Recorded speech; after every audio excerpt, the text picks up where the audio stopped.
Welcome to episode 35 of Two Docs Talk. Hope everyone's having a great summer.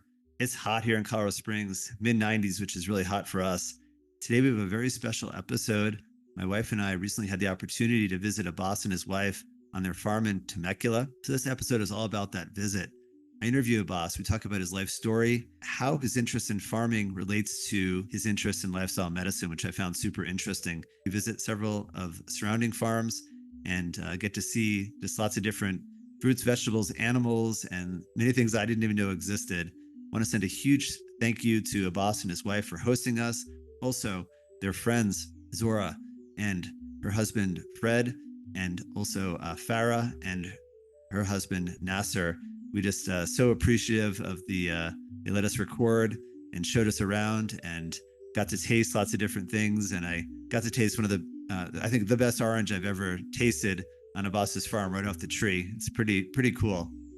As always, if you like our videos, please hit the like button, subscribe, and share with others. Please also drop us a review. It really helps us to get found in the search algorithms when there's tens of thousands of other podcasts.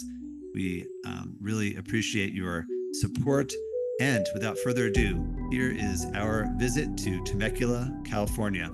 Hi, everyone. Welcome. Coming to you live from Temecula, California in the mountains. And we're here at Abbass's farm in the Temecula. And so glad to be able to bring you this special episode from a very special place. I'm here with my co-host, Abbass. And today we'll be learning a little bit about his life, the background for why he created this place. And at the end of this, we'll do a little walkthrough of the farm and show you some fruits and vegetables from this farm and from surrounding areas. As always, if you like our videos, please hit the like button, subscribe, and share with others so others can get access to this free content. We're here we want to bring you all this information about lifestyle medicine and how to improve your health span. That's going to be a theme that we're going to be focusing on here for the next couple months. And we're talking about lots of different topics in metabolic health, diet, lifestyle, lots of different things. As always, if you have an idea for an episode, please share it. So without further ado, I just wanted to ask Abbass to share a few thoughts about your life. I know you grew up on a farm as a child, so right. This is very special to you to have to do something similar. You're now in the U.S. and very successful gastroenterologist, and I just love to hear. We'd love to hear about your life. Yeah, I was born in a small village in Iran, so we were not a huge village. We were 180 people, and the impact of their lifestyle really has stayed with me all the time through my whole life and my career and journey through the world. So the people, we didn't have policemen, we didn't have any law enforcement, we didn't have any, we didn't hardly any most of the road, but the people that live in a very harmonious way, they shared their crop, they pretty much, we were 90% self-sufficient. We just only bought clothing or material, cookware, and the rest of them, they were all, we grow, we ate whatever it is seasonally, and people, they live long life. After, through the whole journey of medicine and research and all of that, I still find out that my grandma knew more about diet and health than all these researchers that I come across. She lived at least to be 110 years old, and every 110 at least. That's what we calculate is probably more than that. So she never eat anything out of the refrigerator. Everything was freshly cooked there. Everything was homegrown. She seasonally, and so she was a good example for me to how to live daily life. And coming to the United States, and initially you get excited with all the, the commercialization of the food and the taste, and but then after a while you affect on your body. You feel like maybe this processed food, all the things is not good for longevity, and therefore I come sort of circle about maybe 360 degrees, come here and just set up a place that at least resemble where I grow my own vegetable, fruits, and as you've been here past couple of days, eat what most of it grow, and uh, and not only they're healthier for you and is easily doable. It's just the taste, the freshness of the fruit you get from the trees or vegetable you cut in the morning is just it make you feel good, make you feel there. So I think for long life we need invest in our health, and no matter how nice of car we have, house we have, how good bank account. I think if you're not healthy and you don't take that time investing on your and your diet and lifestyle. And not only this is help with your mental as well. I mean, just as you see here, it's serene. There's no noise. There's any noises from the animals from surrounding farms, but it's just give you tranquility and appreciate what you have. And I think there's a lot of the appreciation gone in America. I remember just walking with my mom and grandma. If there was a piece of bread on the road, they would never step on it. This is nature gift you. So you pick it up, you blow, you put it top of things so a bird can eat it. So it was just not yourself. You give it to the next generation. We never hardly throw anything out. We eat the watermelon. We was it toasted the seeds. We give the skin to the goats or stuff like that. Everything was. We hardly had any trash, so we reuse everything that we ate, and what we then we get chicken to the what's that, cows or there. So it's a thing to not only take care of yourself, take care of the planet Earth. So that's what we got. So anyway, that's sort of the I have tried to a little bit duplicate here in Southern California, which is I have tried very hard in Colorado, where this growing season is so short. And so anyway, by luck we found this place, and we enjoyed very much, and I'm hoping to retire here and spend the rest of my life here. So you could live anywhere you want on the planet. You can go wherever you want. Why this place specifically? There was some interesting chance events, it seems. Yeah, created this environment that you. Right. Yeah. So there's a lot of political and social and family situation. We always, I pretty much feel I'm a world's nomad, and so I've been sort of made a trip, a whole 6 months around the world with my wife, dad, and girlfriend. So to search for humanity, love, and experience. So I circled the globe, and as America has so many great things to offer, there's some negative point as well politically, especially being a foreigner here. But anyway, we were planning as a retirement go somewhere that is less stress from media, from politics, from daily life. In America is so beautiful, but there's so much daily stresses that we create for ourselves that is really, after a while, it run you down, just worry so much. So we're planning to go to other countries, Costa Rica, Portugal, but happen to have some friends in this area. We came after COVID to visit, and then they introduced us to here, and we fall in love with it, and we love to live in America, to live here, and have a lot of social support here as well. I feel like I have both worlds. I have all the American and Persian values in this community, and we share fruits, we share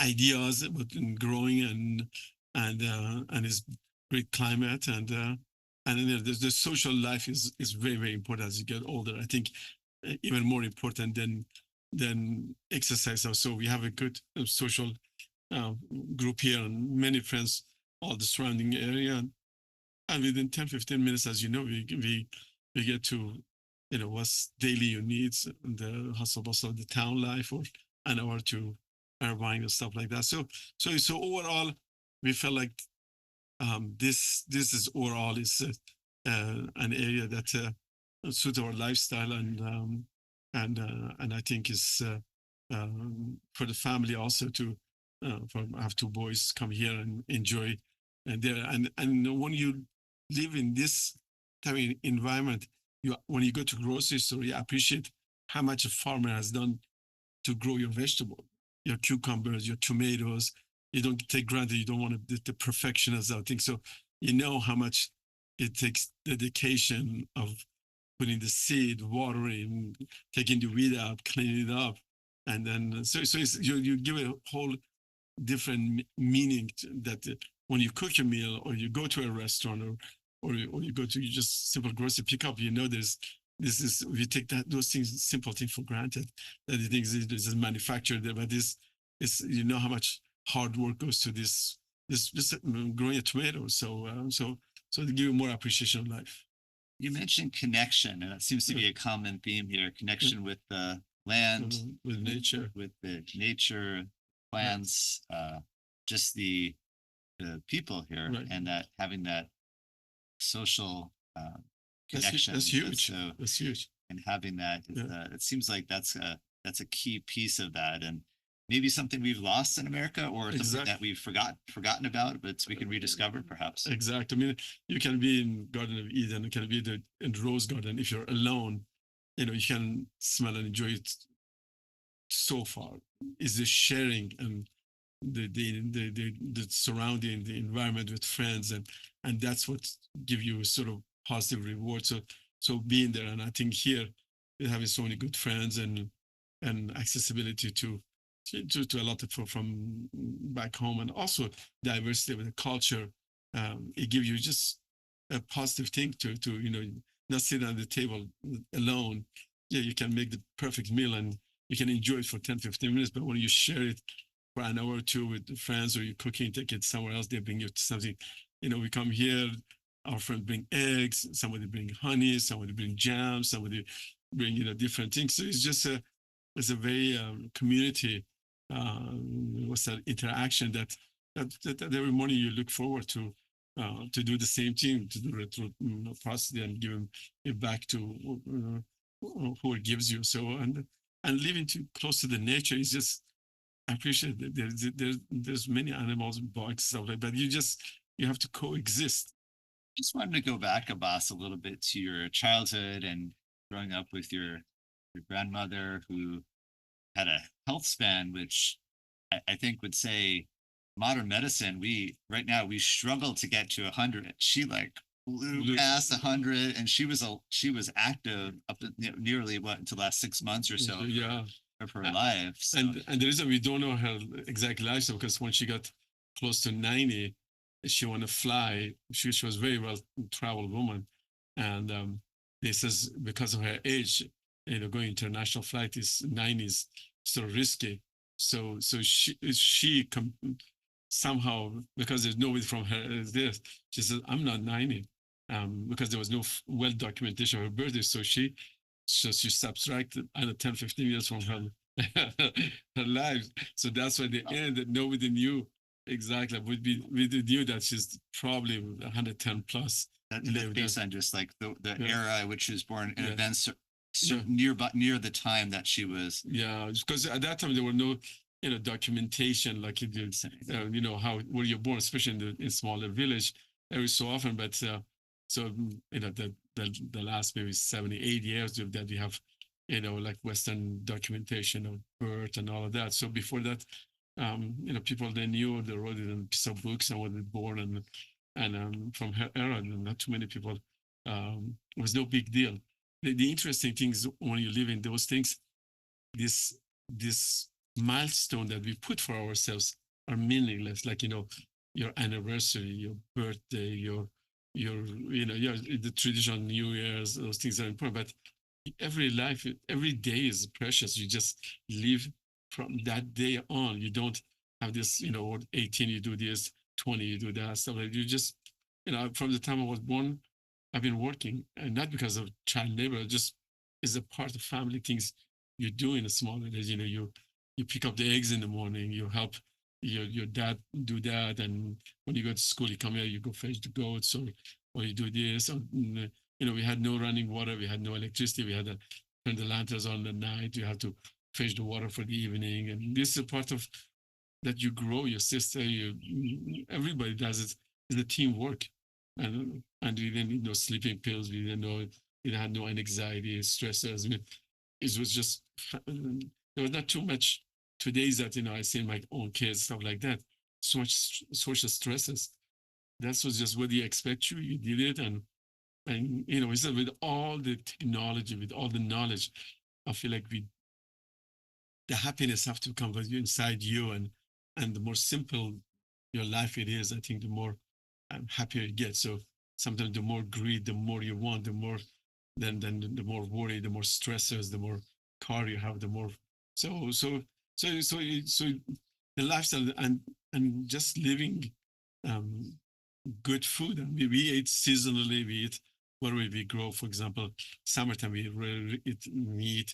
In fall, winter we did more protein, and then when tomato times you eat tomato, when eggplant was eggplant and stuff like that. When you eat sweets on this on holidays, and my grandma had one thing that I always learned when she was really um, getting close to addiction. She never had addiction to something that she really loved. She would forbid herself for a year. So that was like she had this thing that I remember.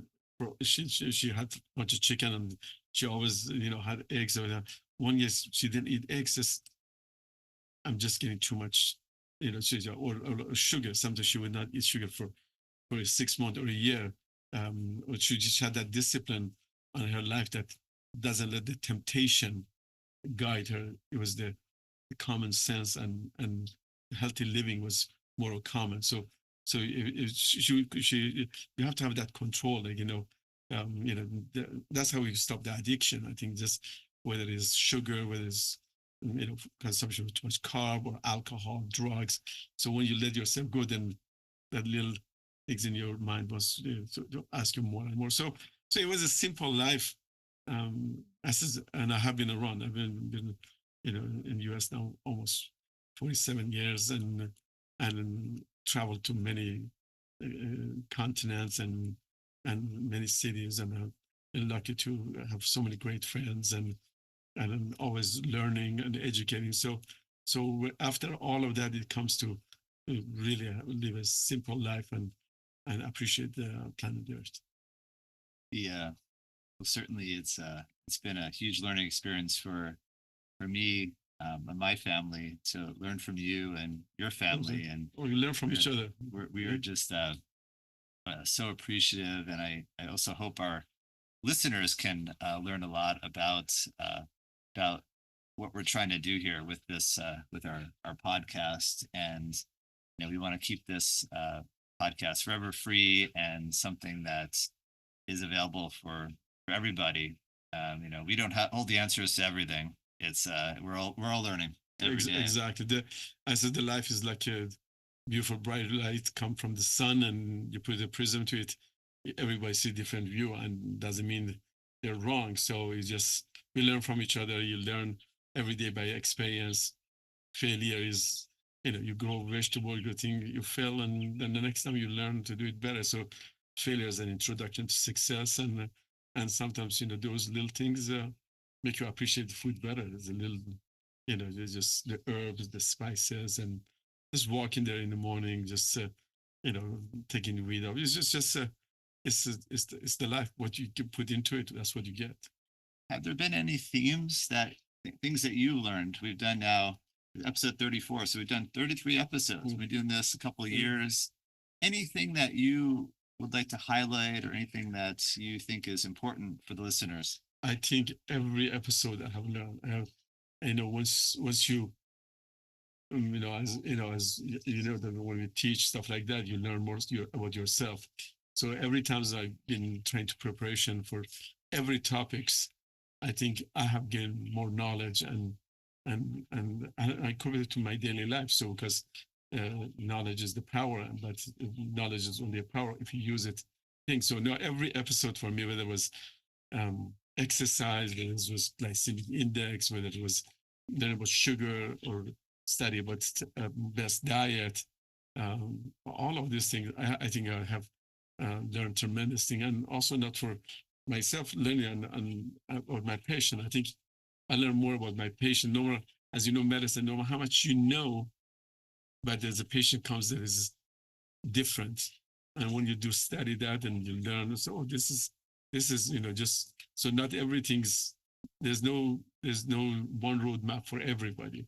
So everybody has the different roadmap, and then you adjust to that. And no, for me, I've been as I hope that our audience has learned. I have learned every single episode something that I could use on my daily life.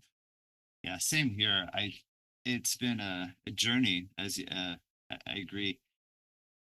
I think for me, the biggest thing is that everything needs to be personalized. So whether Yeah. it's lifestyle, but diet, amount of exercise and type of exercise, amount and sleep. And I think stress management is the biggest one that we all probably could do with less stress. I think Yeah. that's something that's probably pretty universal, Yeah. and we all need to move. That's a common theme. Yeah. But in terms of like diets and all these There's other no things, perfect diet. there's no perfect diet. I think that's and for everybody individual, everybody just anytime patient says, "What's the diet?" There's no perfect diet. You have to see what season you are in, and what's that and your climate, whether it's hot, cold, what your background is, and what's your food resources are surrounding you. What's your size, with your shape, what kind of activity to do. So yeah, I think there's no perfect diet. We just have to perfect it for ourselves to live the best we can, and not put down. I mean, sometimes my patients, they just watch every single calorie, every single fiber. They measure the things, and they feel miserable if they eat like 5% less fiber.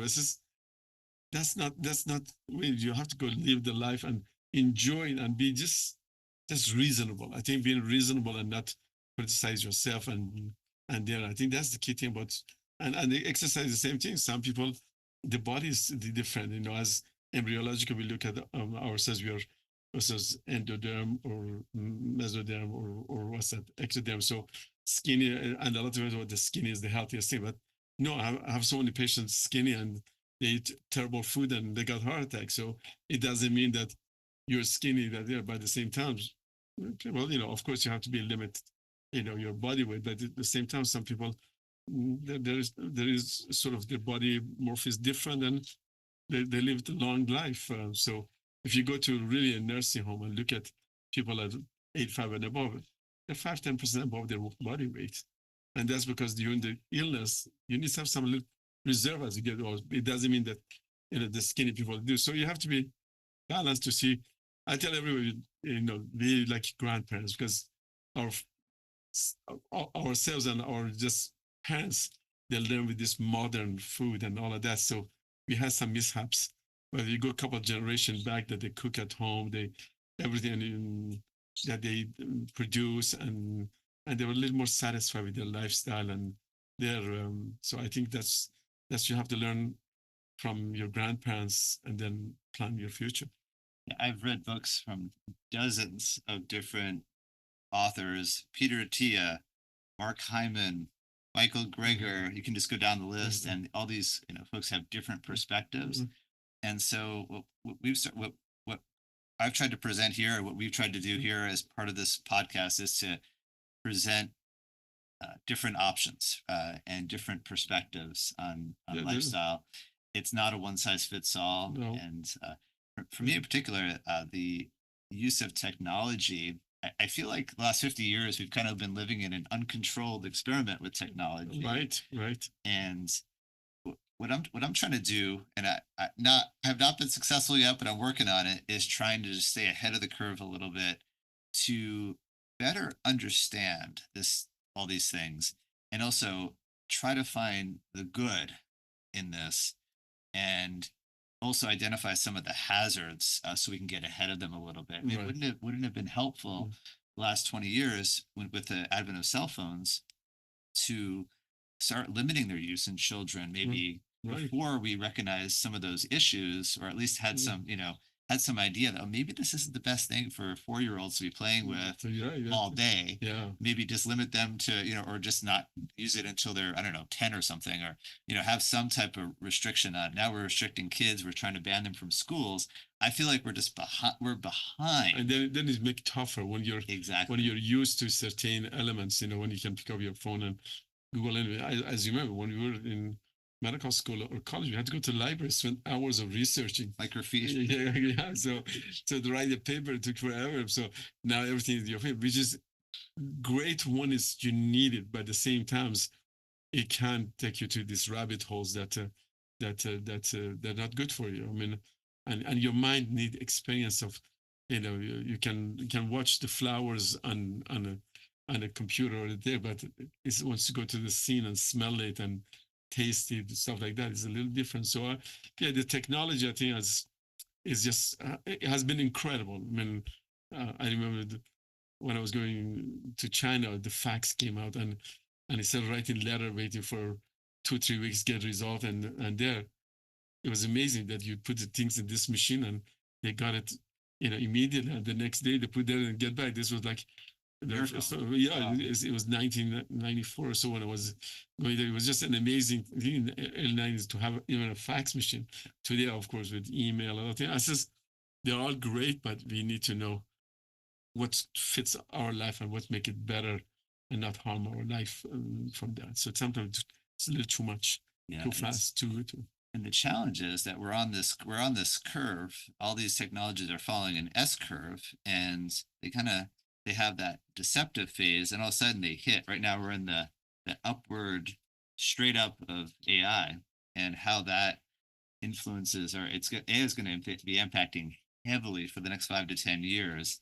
And I really feel like we need to figure out how we can use this in a positive way. Correct. But because if we don't, there's there's a ton of negatives. It can be used for surveillance. It can be used for lots of things that are not good for us nor anybody else. And so it's Yep.